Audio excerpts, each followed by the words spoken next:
ચાલો તમને મહાદેવના દર્શન કરાવું.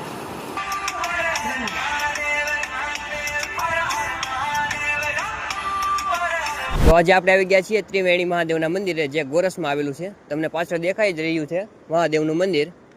તો ચાલો આપણે ના દર્શન કરીએ.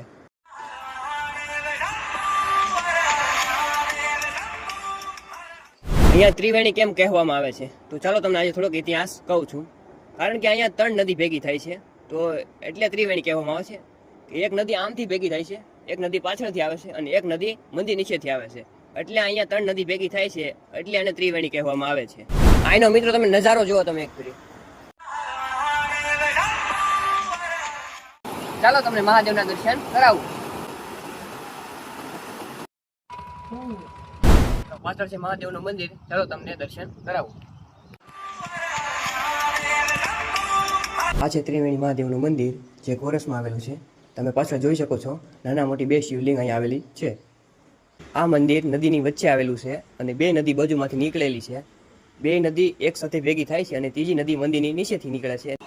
આ બ્લોગ કેવો લાગે જરા કમેન્ટ કરતા રહેજો. આવા નવા બ્લોગ અમારા પેજમાં જોવા મળશે.